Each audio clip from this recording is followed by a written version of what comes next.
സങ്കീർത്തനം 118 പറയുന്നുണ്ട്, ആരെങ്കിലും ഉണ്ടോ ക്യാൻസർ രോഗികൾ ഇരിപ്പുണ്ടോ?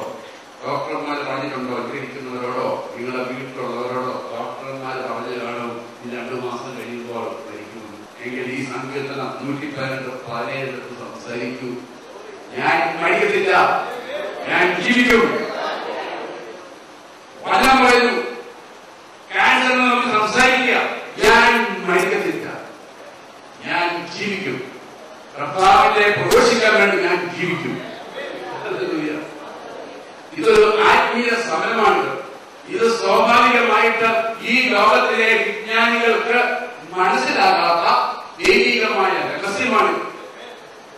ദൈവത്തിന്റെ വിജ്ഞാനം മനുഷ്യന് ദോഷപ്പെടും, അതുപോലെ തന്നെ മനുഷ്യന്റെ വിജ്ഞാനം ദൈവത്തിനും ദോഷപ്പെടും. ഇത് രണ്ടും ചേർന്ന് പോകുന്നില്ല. അപ്പോൾ ഇപ്പോൾ ഞാൻ പറയുന്നത്, ഈ ലോകത്തിലെ വിജ്ഞാനികൾ കേൾക്കുമ്പോൾ അവർക്ക് ചിരിക്കാൻ തോന്നും, കളിയാക്കാൻ തോന്നും.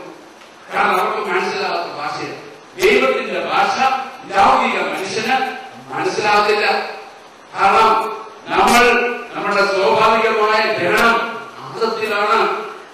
ദൈവത്തിൽ നിന്നും നിത്യമായി അകറ്റപ്പെട്ട ആദം, പാപിയായ ആദം, ദൈവത്തിന്റെ ശത്രുവായ ആദം, രോഗിയായ ആദം, ശപിക്കപ്പെട്ടവനായ ആദം, വൈശാലികമായ ബുദ്ധിയുള്ള ആദം, അവന്റെ സന്തതിയാണ് ഞാൻ നിൽക്കുന്നത്. ഇവിടെ ഇരിക്കുന്നവന് ഇപ്പൊ പറഞ്ഞതൊന്നും മനസ്സിലാകുന്നില്ല. ദൈവത്തിന്റെ വിജ്ഞാനം നമുക്ക് ലഭിക്കുന്നത് യേശുക്രിസ്തുവിൽ.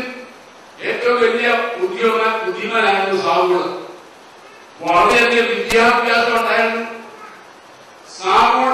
പിന്നീട് വിശുദ്ധനായ പൗലോസായി മാറിയ സാവൂൾ പറയുന്നു, ഗമാലിയലിന്റെ കീഴിലാണ് അവൻ വിദ്യാഭ്യാസം നടത്തുന്നത്. അന്നത്തെ ഏറ്റവും വലിയ ഗുരുവാണ് ഗമാലിയൽ.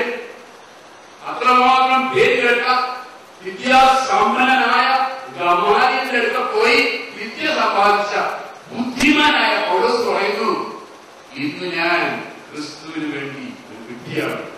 അവൻ വിദ്യയല്ല, ഈ ലൗകിക വിജ്ഞാനമുള്ളവൻ ഈ ഭാഷ കേൾക്കുമ്പോ വിഡ്ഢിത്തമാണെന്ന് തോന്നും. അവരുടെ ക്രിസ്ത്യാനി ആരാന്ന് ചോദിച്ചാൽ ഒരുപാട് ഉത്തരവുണ്ട്. ഇപ്പോഴത്തെ ഞാൻ പറഞ്ഞുകൊണ്ടിരിക്കുന്ന ഭാഷയിൽ ഇപ്പൊ പറഞ്ഞാൽ ആരാണ് ക്രിസ്ത്യാനി എന്ന് ചോദിച്ചാൽ ഈ ലൗകികമായ മനുഷ്യന് മുമ്പിൽ ഒരു വിഡ്ഢി, യേശുവിന് വേണ്ടി ഒരു വിഡ്ഢി.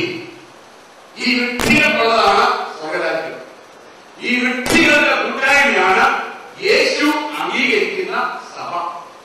ഹല്ലേലൂയ. കണ്ണ് കണ്ടിട്ടില്ലാത്തതും കാത് കേട്ടിട്ടില്ലാത്തതും മനുഷ്യ ഹൃദയങ്ങൾ ഗ്രഹിക്കാത്തതുമായ കാര്യങ്ങളാണ് ദൈവം തന്റെ മക്കൾക്ക് വേണ്ടി ഒരുക്കിയിരിക്കുന്നത്. അത് ലൗകിക വിജ്ഞാനത്തിന് മനസ്സിലാക്കില്ല, ലൗകിക മനുഷ്യർക്ക് മനസ്സിലാക്കില്ല. അത് യേശു ക്രിസ്തുവിൽ തന്നെ മനസ്സിലാക്കും. പ്രിയപ്പെട്ടവരെ, ഞാൻ ആരെപ്പറ്റി പറഞ്ഞതുപോലെ മനുഷ്യന്റെ പ്രശ്നങ്ങൾ എല്ലാം കാരണം അവനായിരിക്കേണ്ട സ്ഥലത്ത് അല്ല എന്നുള്ളത്. എന്നെ നിങ്ങളെ നയിക്കേണ്ട സ്ഥലത്ത് അല്ല എന്നുള്ളത്. എന്നെ നിങ്ങളെ ദൈവം സൃഷ്ടിച്ചത് യേശു ക്രിസ്തുവിൽ ആയിരിക്കുവാനാണ്. എവിടെയായിരിക്കുവാനാ? യേശു ക്രിസ്തുവിൽ. എങ്ങനെയാണ് യേശു ക്രിസ്തുവിലായിരിക്കുക? വചനം മാംസം ധരിച്ച യേശു, വചനമായ യേശു ക്രിസ്തുവിൽ വചനമനുസരിച്ച് വചനം ജീവിതത്തിന്റെ എല്ലാ തലങ്ങളിലും അതേപടി അനുസരിച്ച് ജീവിക്കുമ്പോൾ ആ വ്യക്തിയാണ് യേശു ക്രിസ്തു. അപ്പോൾ സാധാരണ മനുഷ്യനുണ്ടാകുന്ന പ്രശ്നങ്ങൾ നമുക്ക് വരാൻ അസാധ്യം. ഗടിയനായ മനുഷ്യൻ, ആദത്തിൽ നിന്ന് പറഞ്ഞ മനുഷ്യൻ, അതുപോലുള്ള മനുഷ്യരെ ദൈവം വിളിക്കുമ്പോൾ ആ വിളി പോലും കേൾക്കാൻ സാധിക്കത്തില്ല. കാരണം അവന്റെ ശ്രദ്ധ ലോകത്തിലാണ്, അവന്റെ ശ്രദ്ധ ലൗകികതയിലാണ്, ജടികമായ താല്പര്യങ്ങളിലാണ്.